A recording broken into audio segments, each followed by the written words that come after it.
Jacques Lévesque, bonjour. Bonjour. Très aimable de nous accorder cet entretien. Merci d'être avec nous. Jacques Lévesque, tu es professeur émérite au département de sciences politiques, grand spécialiste de la politique étrangère, de la Russie, anciennement de l'URSS, des ouvrages traduits dans de nombreuses langues, des décorations non seulement au Québec, au Canada, en France, où le président Chirac t'a même fait chevalier de la Légion d'honneur. Tout ça est bien connu. Ce qu'il est un peu moins, c'est que tu es en quelque sorte, je dirais, le père fondateur de notre département de sciences politiques, puisqu'en 1969, tu as eu l'insigne honneur d'être le premier directeur du département de sciences politiques. Tu avais 29 ans, récemment gradué de Paris Sciences Po. On revient de retour à Montréal. Quel souvenir gardes-tu de cette création de notre département de sciences politiques il y a déjà 50 ans de cela? Tout d'abord, merci de ces choses fort gentilles, mais je dois en rectifier quelques-unes. Il y a des choses qui sont une affaire en particulier qui est tout à fait incorrecte. Je ne suis pas le fondateur en aucune façon. Bien sûr, à l'ouverture de l'Université du Québec à Montréal en septembre 1969, j'étais le premier directeur, mais la fondation du département, ça s'est fait par un groupe de professeurs, ce qu'on appelle le noyau préalable ou le noyau initial du département de sciences politiques de l'UQAM, qui était le département de sciences politiques du Collège Sainte-Marie. Okay. C'est la même chose d'ailleurs pour tous les départements qui ont été créés au moment de l'ouverture de l'Université du Québec en Montréal. C'est ce qu'on appelait les institutions préalables. Il y avait le Collège Sainte-Marie. Ouais. Donc, tous les départements de sciences humaines, littérature et tout, étaient des départements psychologiques qui existaient déjà dans le Collège Sainte-Marie, qui étaient plus ou moins grands. L'autre institution préalable, ça a été l'École normale Jacques-Cartier. C'est là-dessus que se fait les départements de sciences de l'éducation. Et aussi l'École des beaux-arts a été une deuxième école normale aussi. Donc, ça a été ça, les institutions fondatrices ou les institutions préalables. Donc, dans le département de sciences politiques, j'étais donc au Collège Sainte-Marie. Je faisais partie du noyau initial qui a créé le département, mais j'étais loin d'être le fondateur. Pourquoi? Parce que je m'occupais déjà essentiellement de l'URSS, des relations entre l'URSS, la Chine, etc. Par mes 3-4 autres collègues du département, j'étais considéré comme quelqu'un qui n'a pas un grand intérêt pour la science politique, la discipline en tant que telle. Donc, j'étais un peu marginal dans le processus. Donc, j'ai bien sûr participé aux réunions pour la mise au point du programme, mais j'ai joué un rôle tout à fait mineur. Celui qui a joué le rôle principal à ce moment-là, je pense que c'est lui le plus ancien du département de sciences politiques du Collège Sainte-Marie, c'est André Bernard. Moi, j'y étais un an seulement. Donc, André Bernard, c'est lui qui a monté le programme avec des réunions, etc. Et c'est lui qui a le mérite d'être le fondateur dans ce sens-là. Et d'ailleurs, s'il n'avait pas décidé de partir en France à l'automne pour aller chercher un deuxième doctorat, c'est lui qui aurait été le directeur du département. Alors, donc, je me suis vu un peu comme un usurpateur en prenant ce poste. Bon, mais je l'ai occupé pendant 3 ans, et André Bernard, quand même, quand il est revenu, pas immédiatement, mais a pris le poste, bien sûr. La place du département de sciences politiques en 1969, au regard des autres départements de l'UQAM, c'est une place importante, c'est une place marginale. On occupe quelle place dans le Collège Sainte-Marie, c'était un petit département. On était 5, donc c'était pas très important comme département. Mais c'est un département qui a grossi très rapidement après, avec la création de l'UQAM. Nous étions 5 dans la phase de préalable, donc on a embauché 2 professeurs nouveaux pour commencer l'année académique au mois de septembre. On devait en avoir 3, il n'y en a eu que 2. Et c'est comme ça que le département est parti. Il y avait déjà beaucoup d'étudiants, l'enthousiasme était très fort chez les collègues, et il n'y a pas du tout de bureaucratie, ainsi de suite. Les ressources humaines, ça n'existait pas. Je me souviens qu'au printemps suivant, c'est-à-dire l'automne 69, printemps 70, déjà, il y avait des étudiants de partout qui voulaient s'inscrire, etc. Comme je dis, il n'y avait pas de ressources humaines. J'appelle le recteur en disant, écoutez, on a énormément d'étudiants qui veulent venir, etc. Il faut absolument qu'on ouvre des postes pour l'année prochaine. Alors, ça se passe un peu comme ça. Le recteur, Léo Doré, un bonhomme que j'ai trouvé assez formidable d'ailleurs, il dit « J'ai pas mon budget. Le gouvernement ne nous a pas encore donné de budget. Mouille-toi, avance-toi pour 5 postes. » Alors, je me suis avancé pour la création de 5 pour 5 postes. On avait des plans de classe. Est-ce qu'on enseignait? Est-ce qu'on parle de groupe de combien d'étudiants à l'époque? Est-ce qu'on avait déjà des amphithéâtres gigantesques comme on a maintenant? C'est venu assez rapidement, ça, des amphithéâtres, étant donné le nombre de départements. Donc, j'ai engagé 5 professeurs, pas seulement moi, mais avec le consentement, bien sûr, de l'équipe. Et qu'est-ce que j'allais dire? Ce qui était nouveau dans l'UQAM à ce moment-là, c'était la volonté de démocratisation. Hein? Les programmes étaient autonomes par rapport aux assemblées élémentaires. On appelait ça les modules. Et les modules, c'était le comité de programme qui était composé moitié de professeurs issus du département de sciences politiques et moitié d'étudiants qui étaient autonomes. C'est-à-dire eux qui commandaient les cours et le département s'occupait de la recherche et remplissait les commandes en matière d'enseignement. Donc, les étudiants pesaient d'un poids assez lourd. À ce moment-là, l'évaluation des professeurs par des étudiants, ça se faisait jamais dans aucune université. Ça a commencé à l'UQAM. Et en plus, ce qui était très important, ça faisait partie d'ailleurs de la mission de l'université. Et c'est la raison pour laquelle il y a eu beaucoup d'étudiants. On n'exigeait pas absolument le cégep ou l'équivalent du cégep pour admettre des étudiants. En d'autres termes, des étudiants âgés, déjà au travail, pas nécessairement des étudiants, des personnes, un retour à l'école en venant s'inscrire à des cours. Des étudiants, parce qu'il y a des gens de tous âges qui étaient sur le marché du travail, qui voulaient acquérir de meilleures connaissances et éventuellement un diplôme académique, ont pu, non pas sur la base d'un diplôme de cégep, mais ils avaient des entrevues sur la base de leur expérience personnelle, de ce qu'ils voulaient faire, etc. Et c'est la raison pour laquelle je pense, pendant quelques années, la majorité des cours donnés en sciences politiques et dans d'autres départements aussi se donnaient à partir de 5 heures le soir pour que les gens au travail puissent venir.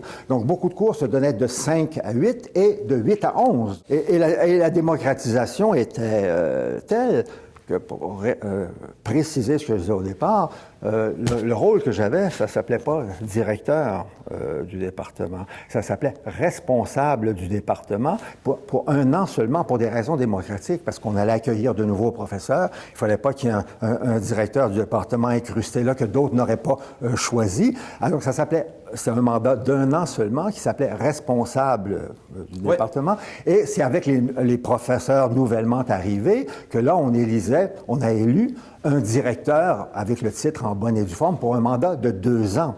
Mais les mandats ne pouvaient pas être plus de 2 ans et renouvelables une seule fois pour éviter qu'un prof s'incruste. Bref, au bout de 2 ou 3 ans, c'est là que la vague marxiste-léniniste est arrivée. Alors là-dessus, il y avait, bien sûr, 3 partis maoïstes. Hein? Le plus radical de tous, c'était le PCCML, Parti communiste marxiste léniniste. Mon plus jeune frère en faisait partie, donc on s'engueulait régulièrement là-dessus. Il y avait un autre parti ça s'appelait, dont le journal s'appelait La Forge, le Parti communiste ouvrier, et En lutte de Charles Gagnon. ces trois partis maoïstes s'affrontaient assez dur. Et les étudiants de l'UQAM étaient impliqués dans ces... Oui, quand je parle de ces mouvements-là, ils étaient présents. À la porte, ils vendaient leurs journaux. Il y avait aussi des trotskistes de mouvances différentes, etc. Alors, dans les cours, ça pouvait être assez rocambolesque. Je te donne un exemple. Moi qui enseignais sur l'URSS et la Chine, c'était quelques années après, bien sûr, la fondation du département, au moment où Kissinger avait fait un coup de maître en reconnaissant la Chine, en faisant un voyage à Beijing, etc., profitant en fait du conflit sino-soviétique qui était très aigu. Pour la Chine, l'ennemi principal était le social-impérialisme soviétique, comme les Chinois l'appelaient, qu'ils estimaient même plus agressif que l'impérialisme américain. Donc, il y a eu ce rapprochement entre Kissinger et les États-Unis. C'était Nixon, en fait, qui était au pouvoir, et Mao, dans l'esprit de Kissinger, c'était pour inquiéter bien sûr l'Union soviétique pour l'amener à un certain nombre de concessions dans des négociations internationales comme la solution de la guerre du Vietnam et tout ça. Et dans un cours, je parle de ce rapprochement entre le conflit sino-soviétique a arrangé, bien sûr, les États-Unis. Alors là, il y a un étudiant maoïste.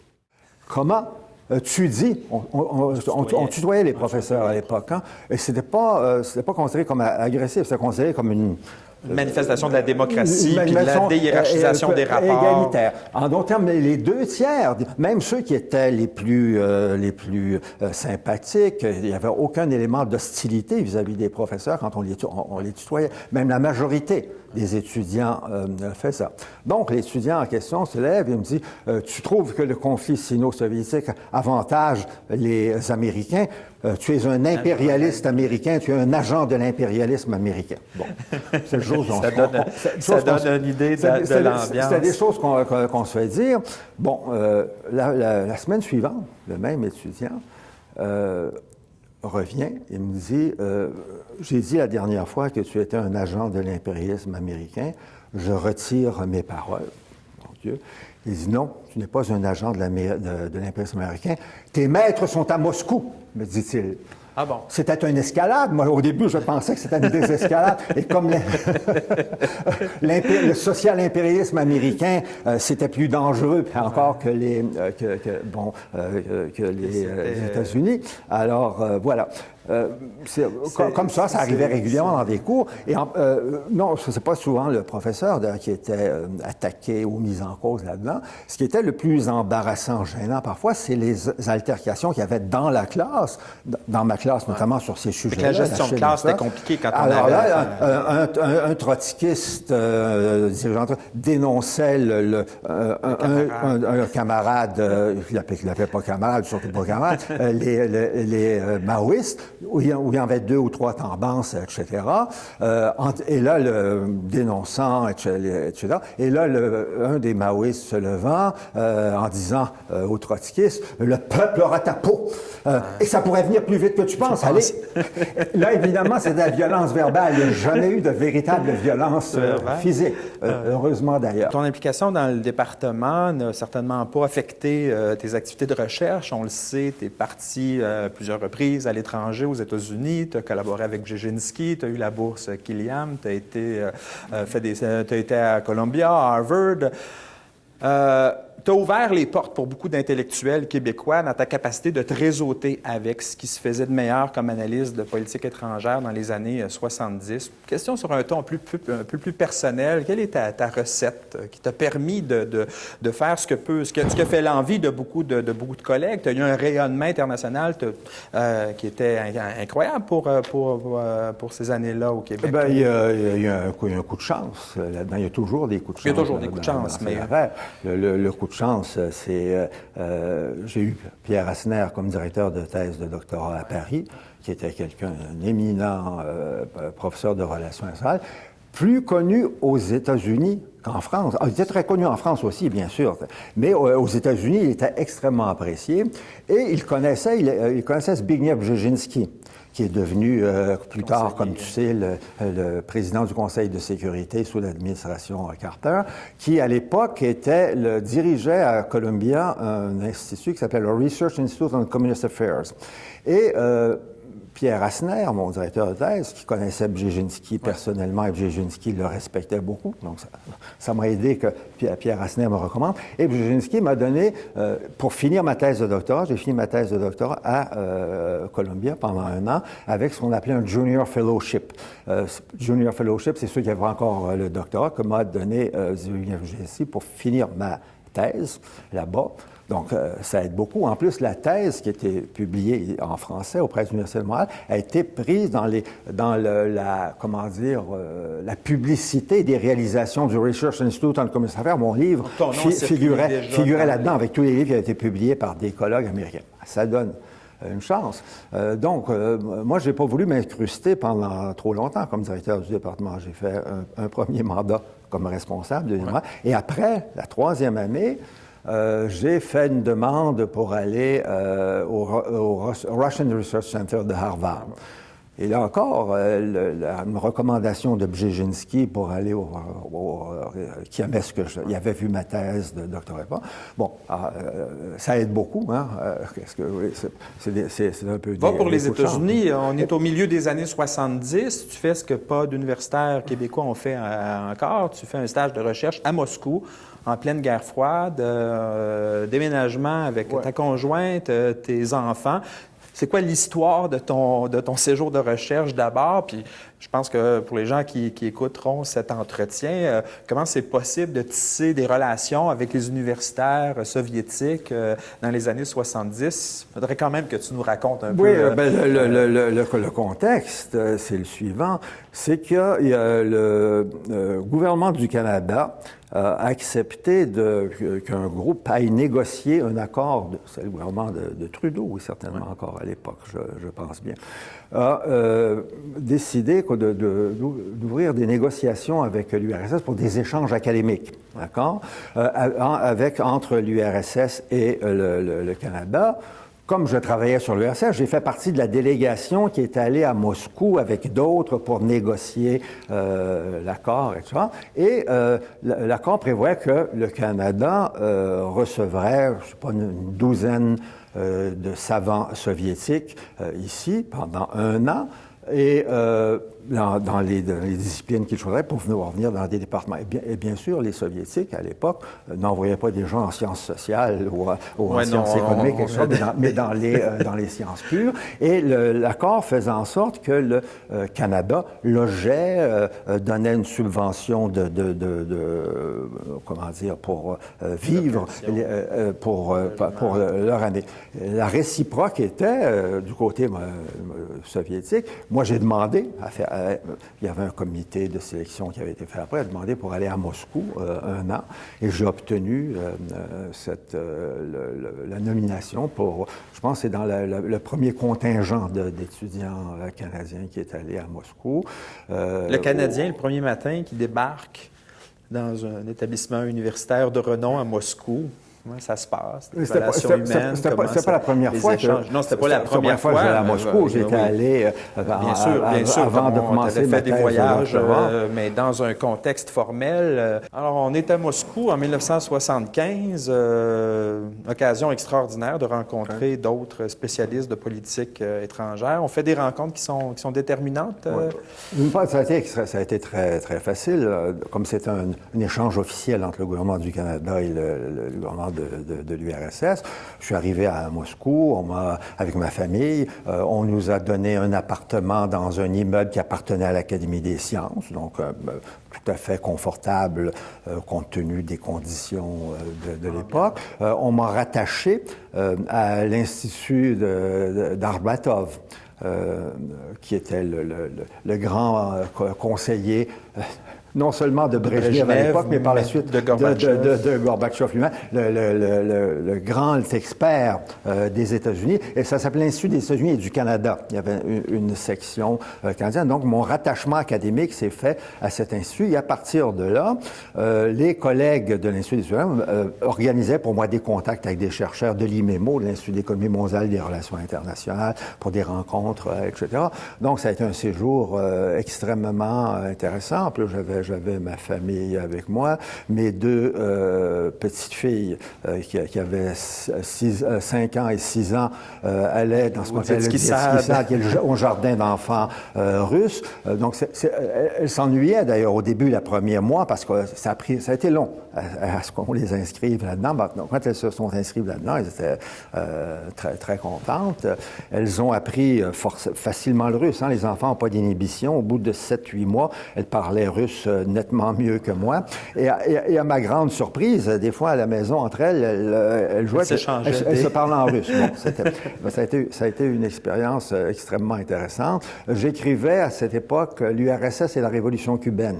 Je terminais ce livre qui était publié. Donc j'ai rencontré bien sûr les soviétiques, les collègues soviétiques qui étudiaient Cuba, etc., échanger des idées avec eux autres. Donc ça forcément m'a aidé à faire un livre qui a été quand même assez intéressant. Et ces contacts-là ont influencé un peu la vision des choses. Est-ce que c'est quelque chose de déterminant dans le parcours intellectuel qui a été le tien, que ces rencontres-là, que ces amitiés-là que tu as développées lors de ton passage à Moscou? Tout à fait. J'y allais assez régulièrement par la suite, revoir les collègues que j'ai vus. Et quand je travaillais sur un autre sujet, beaucoup plus tard, après la chute de l'URSS, lorsque j'ai fait quelque chose sur les conditions et le contexte de l'effondrement de l'Empire soviétique en Europe de l'Est. Je suis retourné parler...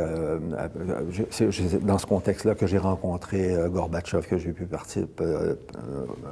parler avec lui, avoir des réponses aux questions que je lui posais.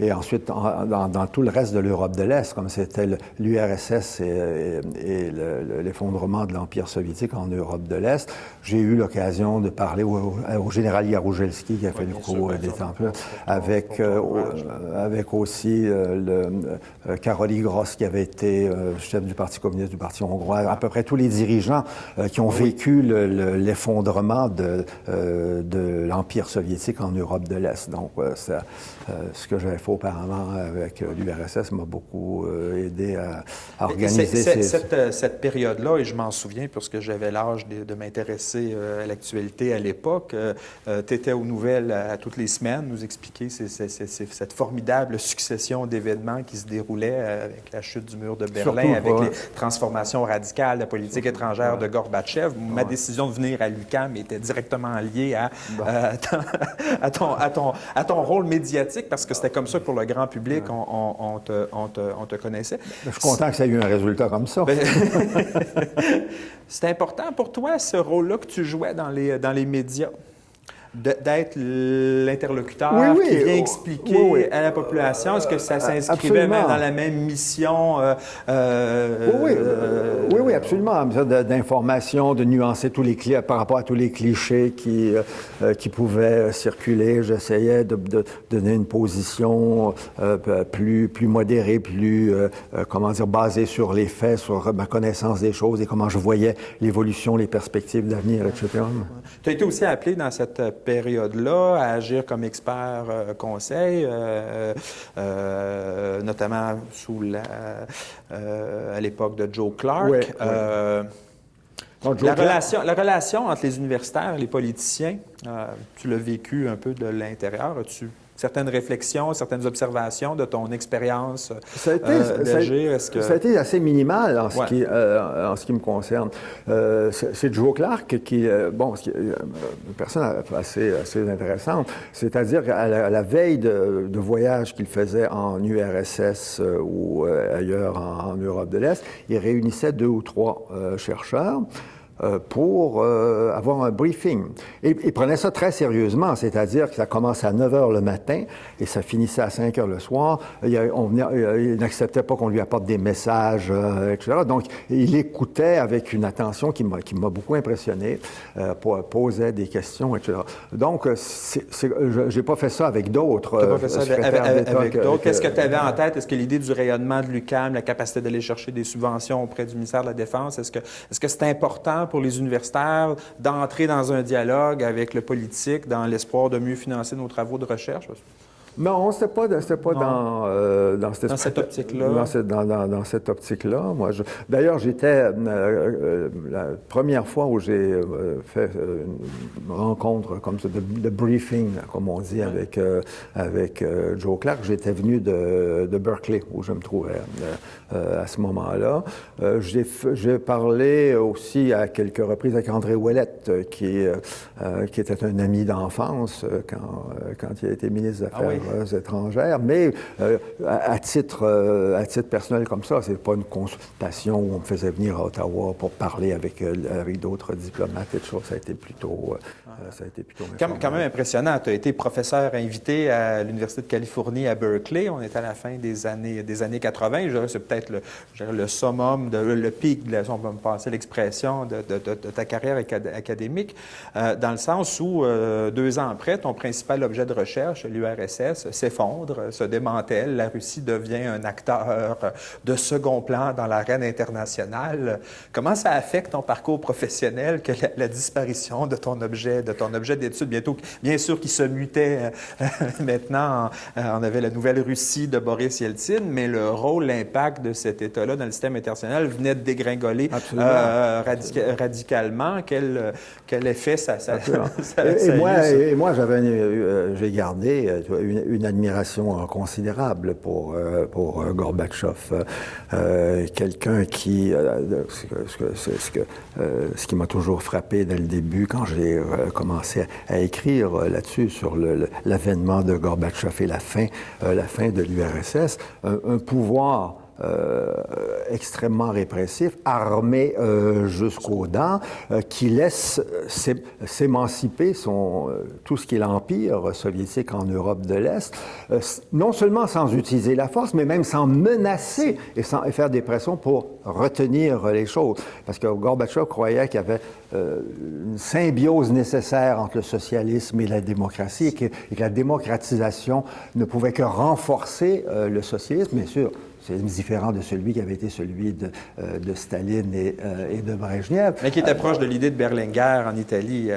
Oui, tout à fait. Je pense que ça a été inspiré, le berlinois, l'idée d'une troisième voie qui était en rupture, non pas avec l'Union soviétique, mais toute l'expérience soviétique, mais en rupture avec les pratiques les plus autoritaires, les plus répressives, etc., et qui vivait à garder, à faire non plus une économie intégralement planifiée du haut jusqu'en bas dans tous les secteurs de l'économie. Ils voulaient que leur secteur de l'État reste dominant, soit même activé et par une compétition avec du secteur privé. Donc, une toute nouvelle formule de socialisme qui préservait, c'est-à-dire le plein emploi, les conquêtes ouvrières, etc., mais en ajoutant la démocratisation. Alors, c'était un projet très, très ambitieux. Et la façon dont il l'a mené de l'avant, j'ai trouvé admirable, et que lorsqu'il a commencé à perdre le contrôle de tout le processus, il ne s'est jamais résolu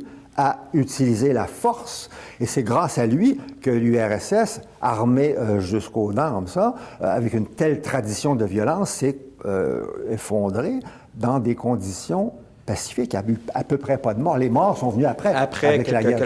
Quelques conflits. Il n'y en a pas eu. Et les quelques-uns, ça se compte sur les doigts de la main. Ça coïncide, cette période-là, un peu dramatique avec le tournant du nouveau millénaire. Le nouveau millénaire, c'est aussi le moment où on crée cette faculté de sciences politiques et de droit dont tu as été le premier doyen. J'aimerais qu'on revienne un peu sur cette partie-là de l'histoire ucamienne, si tu me le permets, parce que déjà, je me souviens des débats qu'on avait à l'époque. Comment se fait-il que les sciences politiques, dont les méthodes de recherche sont beaucoup beaucoup plus près de ce qui se fait en sociologie, en anthropologie, en histoire, se retrouvent jumelés avec les collègues de sciences juridiques dans une unité à part. Ça serait intéressant que vous nous rappeliez un peu les conditions dans lesquelles est créée la faculté de sciences politiques et de droit. Alors là-dessus, j'ai quand même joué un rôle, pas seulement avant même de devenir doyen, un rôle plus important que dans la création du département lors de sa mise en marche. Le contexte était, ça avait été décidé, il y avait des débats depuis assez longtemps, la facultarisation. Avant, les départements étaient autonomes, il n'y avait pas de faculté. Les directeurs de département répondaient directement au vice-recteur à l'enseignement. Alors, on a décidé, pour pouvoir décentraliser des budgets, etc., faire une instance intermédiaire, faire les facultés, etc. Donc, logiquement, la plupart des départements, il y avait des départements de sciences humaines, sciences sociales, etc., se sont mis ensemble pour former la plus énorme de toutes les facultés, c'était la faculté des sciences humaines. C'est là que le droit avait pas envie, le droit c'est une faculté en soi, etc., d'être un département d'une énorme faculté où il y en a des dizaines d'autres à côté du droit. Alors, c'est eux qui ont été demandeurs vis-à-vis du département de sciences politiques. Pourquoi? D'abord, la raison suivante. Il y avait déjà deux ou trois facultés de droit. Est-ce qu'il n'y en a pas à Concordia? Il y avait déjà, deux facultés quand même de droit à Montréal, celle de McGill, celle de l'Université de Montréal, etc. Il y en avait une à Québec, etc. Pourquoi une nouvelle faculté de droit qui serait exactement pareille aux autres, qui ferait à peu près la même chose que les autres, préparer des avocats? Alors, c'est eux qui ont décidé. Ça s'est passé d'abord de façon on ne peut plus informelle. Moi, j'ai été impliqué de la façon suivante. D'abord, c'est Pierre Mackay, qui est un des fondateurs du département de sciences juridiques. D'ailleurs, en passant, c'est intéressant de dire qu'au début du département de sciences politiques, pendant non pas la première année, mais la deuxième année, parce que la science juridique a été créée après la fondation de l'UQAM, le département. Et il y avait 3 professeurs qui ont été engagés pour créer le département de sciences juridiques et qu'on a rattaché au département de sciences politiques. Donc, oui, OK. Oui, Robert Bureau était le père de Stéphane Bureau, Pierre Mackay en question, et un troisième dont Donc, il y avait déjà une histoire de lien entre mais ça a duré 2 ans et ça n'avait plus aucun rapport, plus aucun espèce de lien après ça. Et un jour, dans le contexte de la facultarisation et de l'idée que des juristes qui n'aimaient pas être rattaché, être un département comme un autre. Pierre Mackay, que je connaissais depuis, vient me voir en me disant pourquoi on ne ferait pas, qu'est-ce que tu penses de l'idée de créer une faculté de sciences politiques et de droit? Effectivement, nous, on ne veut pas être une autre faculté comme les autres, développer des liens particuliers. Dans notre approche, on s'intéresse à la politique, etc. Qu'est-ce que tu en penses, etc. Bien, je vais en parler à mes collègues. Je dis, il va sûrement y avoir de la résistance des questions. Alors là, c'est avec ça qu'on pouvait dorer la pilule au département de sciences politiques, qui, dans un premier temps, a été un peu hésitant, en disant la faculté, au lieu de s'appeler faculté de droit, s'appellera faculté de sciences politiques et de droit. Et le premier doyen sera un prof du département de sciences politiques, un doyen issu du département de sciences politiques. Ça, c'était les concessions qu'on nous offrait tellement on tenait à nous regarder, etc. Moi, il n'était pas question du tout que je sois doyen à ce moment-là. Je repartais pour l'Europe après. Bon. Et j'en ai parlé au département. Il y a eu des résistances, d'abord, assez importantes. Les uns disant, le mariage avec sciences juridiques, ça va être le pot de fer contre le pot de terre. Eux sont beaucoup plus costauds, ils ont les meilleurs budgets, ils ont leur propre bibliothèque, etc. Et donc, le pot de terre, ça va être nous, on va se faire bouffer dans le système, etc. On ne sera pas capable de se tenir face à ce partenaire. Certains poussaient objection. D'autres disaient, c'est un retour à la tradition française, où en France, la science politique est issue du droit, etc. Ça a été une branche du droit avant de s'autonomiser, etc. Donc, c'est une régression vers l'arrière. Voilà le genre d'objection. Mais en discutant, etc., finalement,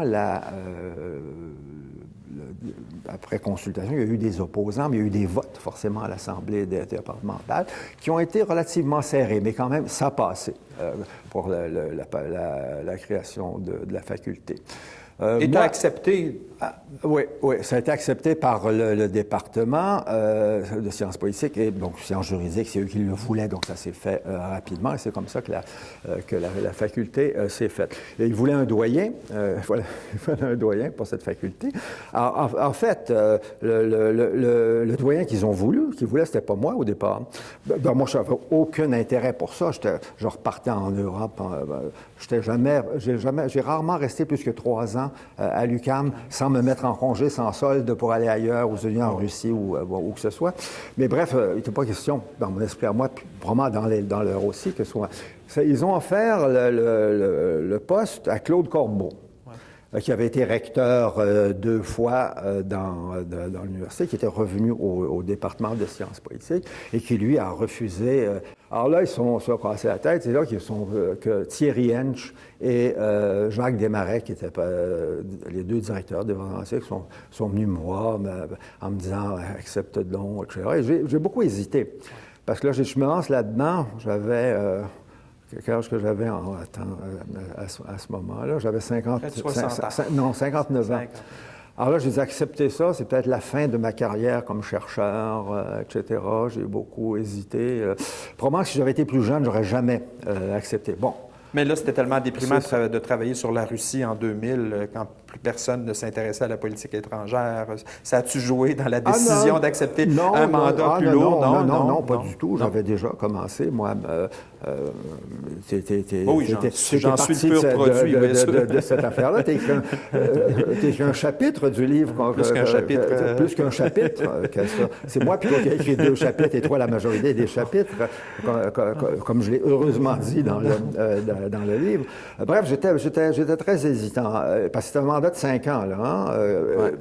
Et ça a été plus que 5 ans, parce que d'abord, avant qu'il y ait la formalisation, j'ai été doyen. Donc, ça a été presque 6 ans. Alors, j'ai hésité beaucoup, et bon, finalement, Et les réalisations dont tu es le plus fier de ce mandat-là au décanat? On pense à la création de notre programme bidisciplinaire. Alors là, je m'y suis quand même impliqué. Les choses dont je suis le plus content, effectivement, dans ça, et là, on a poussé beaucoup dans ce sens-là, c'est la création du BRIDI, du baccalauréat en relations internationales et droit international, qui a été un succès, qui a même dépassé ce qu'on attendait. Dès le début, il y avait 70 places. Les premières années, ça a baissé, mais pas beaucoup. 700 demandes pour 70 places. Et ça a vraiment solidement établi. Ça a été vraiment original. N'existait pas, rien de semblable. Un baccalauréat basé sur les 2 disciplines, la science politique, en particulier les relations internationales et le droit. Donc, ça a eu un énorme succès. Et là, je suis très content parce que j'ai vraiment poussé là-dessus pour que ça se fasse. Pas tout seul, heureusement, je le dis, hein, parce que c'est Jean-Guy Prévost, qui a été, la cheville ouvrière. Hein, le vrai travail de négocier cours par cours, de fabrication du programme. Il l'a fait avec un énorme doigté et j'ai un grand respect pour lui, avec une modestie, sans se plaindre de la quantité de travail qu'on lui imposait. Donc, ça a été, je suis vraiment, c'est ce dont j'étais le plus content.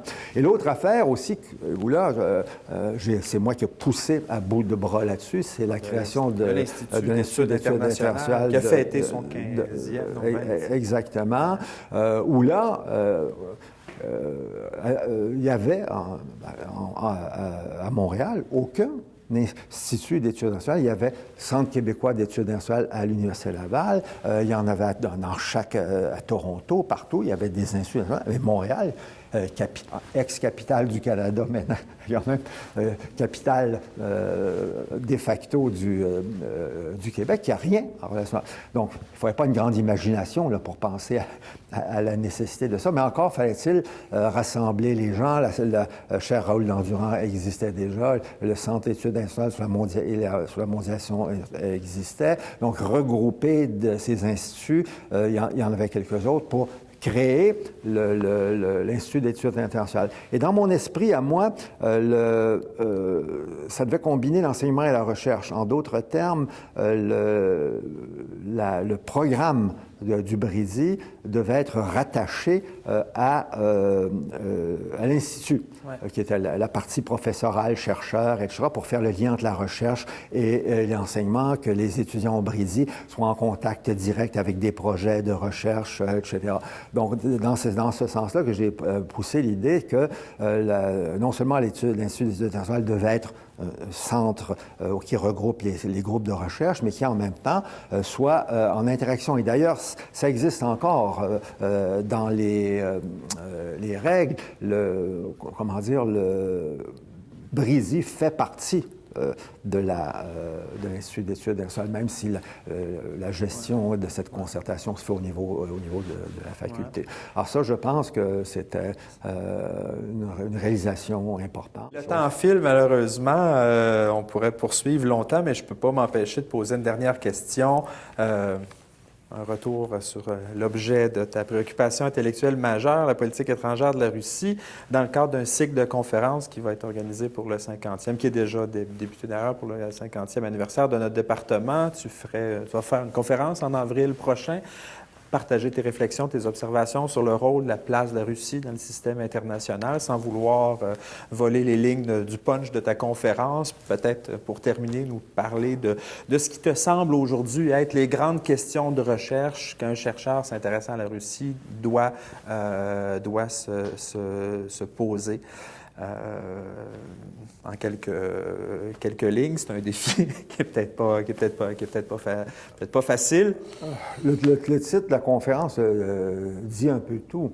Que je me souvienne très correctement du titre que j'ai donné, mais en fait, la Russie et la quête de sa place dans un nouveau système international.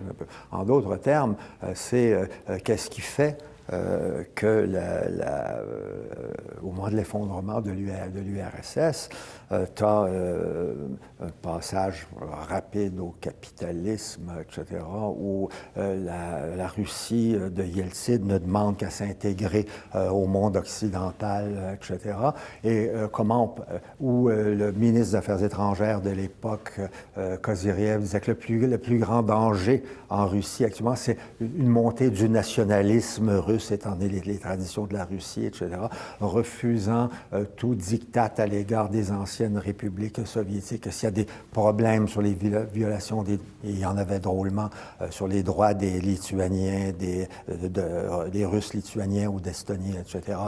Il ne faut absolument pas nous mêler ça, c'est à des organismes internationaux.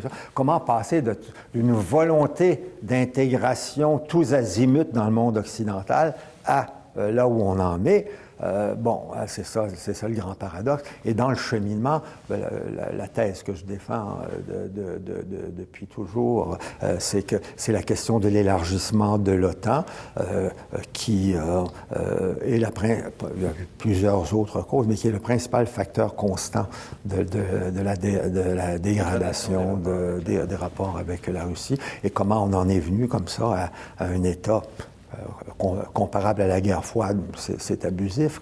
Comment Poutine lui-même disait à un moment donné, comment peut-on parler d'un retour à la guerre froide alors que le budget militaire des États-Unis est 25 fois plus élevé que celui de la Russie? Non, mais quand même, où la Russie est devenue, pour le monde occidental, dans le monde, un paria. et une volonté occidentale de faire de la Russie un paria à l'échelle internationale. C'est exactement la situation dans laquelle on se trouve. Alors, comment, par quel cheminement on est abouti? Quels sont les grands événements, les tournants majeurs qui ont amené à ce tournant qui était loin d'être inéluctable? Et c'est ça que j'essaie toujours de démontrer, comment et pourquoi ce n'était pas inéluctable et que d'autres choses étaient à portée de la main et comment se fait-il qu'il y a eu tant d'occasions manquées qu'on soit arrivé à une situation aussi désastreuse que celle-ci. Jacques Lévesque, merci de ta générosité, de ton temps. Merci d'être encore là. Ça me fait plaisir.